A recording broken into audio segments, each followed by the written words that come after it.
Hi friends, welcome to our channel எஸ்கேஆஸ் views. நான் உங்கள் சரவணன்.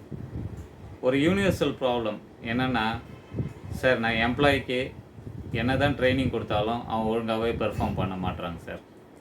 இந்த கேள்வி உங்கள்கிட்ட இருந்ததுன்னா நீங்கள் ரெண்டு விஷயத்தை பார்க்க வேண்டியதாக இருக்கும். எடுத்திங்கன்னா, நம்ம ப்ராப்பரான ட்ரைனிங் கொடுக்குறோமா, நம்ம ட்ரைனிங் அவங்களோட தேவைக்கு தகுந்த மாதிரி இருக்குதா, இது இந்த கேள்வியை நம்ம கேட்கணும். நான் ட்ரைனிங் கொடுக்குறேன்ற பேரில் யாரையோ ஒருத்தவங்களை கூட்டின்னு மோட்டிவேஷன் பண்ணுறேன், இல்லைனா ஒரு பிரசங்கம் பண்ணுற மாதிரி பண்ணிவிட்டு அவங்கள 4 கேள்வி கேட்டுட்டு அப்புறம் அதை திட்டிட்டு இந்த வேலையெல்லாம் பண்ணிவிட்டு இது நம்ம ட்ரைனிங் என்ற பேர் சொன்னோம்னா அது பெரிய தப்பு. நம்ம ஃபஸ்ட்டு ப்ராப்பரான ட்ரைனிங் கொடுக்குறோமா.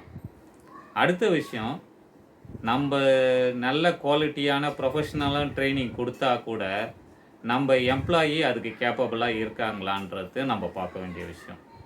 இப்போ நம்ம எம்ப்ளாயி இதுக்கெலாம் கேப்பபிளே இல்லைன்னு வச்சுங்களேன், அது என்னாச்சு, வயலுக்கு இறைச்ச நீராக போயிடுச்சு. அதில் என்ன பண்ணாலும் பிரயோஜனம் கிடையாது, நீங்கள் அறுவடை பண்ணவே முடியாது. இந்த 2 விஷயத்தை பார்க்கணும். ப்ராப்பரான ட்ரைனிங் கொடுக்குறோமா, நம்ம எம்ப்ளாயீஸ் கேப்பபிளாக இருக்கிறாங்களான்னு.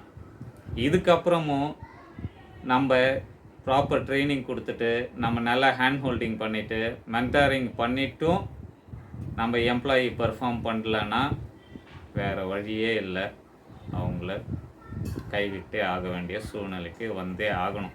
இந்த டிசிஷன் கம்பல்சரி எடுக்கணும். எடுக்கலைன்னா உங்கள் ஒரு கூட பழத்தில் ஒரு அழுகி போன பழம் வச்சுன்னா என்ன ஆகும், டோட்டல் சிஸ்டத்தையே அவங்க கொலாப்ஸ் பண்ணுறாங்க. அதனால் இதில் கேர்ஃபுல்லாக இருங்க. நம்ம எம்ப்ளாயி பெர்ஃபார்ம் பண்ணலன்னா நம்ம வெளியே தூக்கு போடுறதுல தவறே கிடையாது. ஓகே நண்பர்களே, நான் பேசுகிற கண்டென்ட் உங்களுக்கு பிடிச்சிருந்ததுன்னா என்னோடய சேனலை சப்ஸ்கிரைப் பண்ணுங்கள், பெல் பட்டன் அமுங்க, உங்கள் ஃப்ரெண்ட்ஸு அண்ட் ரிலேட்டிவ்ஸ்க்கு ஷேர் பண்ணுங்கள். வேறு ஏதாவது டாபிக் பற்றி பேசணுன்னாலும் கமெண்ட் பாக்ஸில் கமெண்ட் பண்ணுங்கள். தேங்க்யூ.